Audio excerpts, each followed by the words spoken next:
the gift of Christmas and why Christmas is a federally celebrated holiday is because of what it stands for: fellowship and goodwill toward men.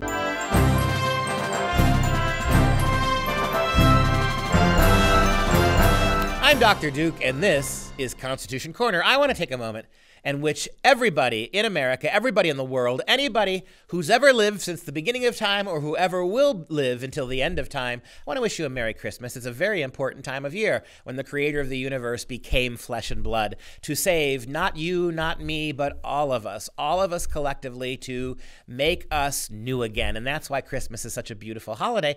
And it is one of those holidays enshrined as a federal holiday, which means the federal government acknowledges it. And when that was done, it was done in an era where there was no conflict between having religious voices in the public sphere. The First Amendment does not guarantee a separation of church and state. It actually seeks to protect religious voices, to give voice to different religious perspectives or no religious perspective at all. It is a wonderful invention. Remember who the founding fathers were. Remember who the Pilgrims were. They were people seeking first and foremost not land, not room, not personal liberty. They were seeking religious freedom, the right to practice their religion, their particular form of Christianity, without being harassed by government. That's the spirit of the Constitution. And that's why we have a federal holiday that is a Christian holiday, Christmas. And we need more of that, not less of it. The Scrooges, the anti-constitutional Scrooges out there who think that the purpose of the Constitution and the founding documents is to silence religious speech in the public sphere, they are misguided. All of these anti-religious organizations, these anti-Christian organizations that seek to blot out and to remove "In God We Trust" from our money, that want one nation under God removed from the Pledge of Allegiance, that want to make sure and we remove Christmas sometime down the road as a federally protected holiday. Why should Christianity have that particular perk over other religions? And the answer to that is quite simple, that our heritage is Christian.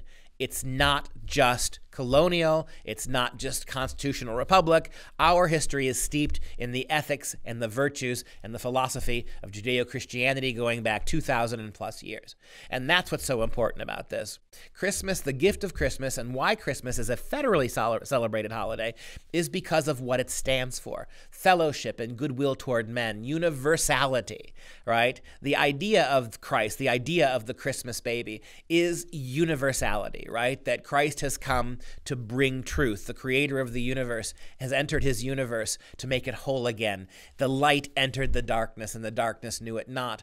A wake-up call for humanity. It's one of the best times of the year, and even non-Christians recognize all across the world a certain goodwill, fellowship, a concern for the poor on that particular day. These are all virtues we need to inculcate. We need more of that in the public sphere, not less of it. We can't bow our caps to these Scrooges. We know for a fact that the founding fathers were wise. They wanted to give religious people voices. They wanted religion to be part of the discourse. Far too many of our pastors are terrified of losing their 501c3 status. See, getting in bed with the government as a Christian church is part of the problem. If you depend, it's like taking money, right? You depend on tax deductibility to be able to conduct your church, to conduct your ministry, to be able to raise funds. Well, then you are already dancing to the tune that the IRS plays for you. And it's funny. We don't see the same kind of problems with radical leftist churches. There are a number of radical leftist Christian churches, African-American churches that are highly politicized from the pulpit, that are constantly preaching about certain candidates over the other ones. They never get in trouble. Right? We need to stand up as traditional Christians and look the IRS in the eye and recognize that politics is part of culture. To be a religious person does not mean to shut up and shut off your political inclinations. Being a religious person does not mean that you are not allowed to speak your truth religiously about politics in the public sphere. We need more of that. Tell me Planned Parenthood isn't a religion. Tell me some of these left-wing pro-abort organizations, speaking of babies at Christmas time. Tell me some of these left-wing lobbyist groups like the Southern Poverty Law Center aren't themselves quasi-religious organizations. These atheist groups that seek to shut down religious observance at Christmas time and all throughout the year, they're religious in the sense of what they believe. They're radical religious ministries. They're radical secular religious ministries, if you can use that oxymoron, that preach a gospel, that punish dissent, that have orthodoxy and that have heresy. They get to speak, so should we. And we should speak out loudest at Christmas time. Christmas time is the loudest, that we should speak the boldest, right?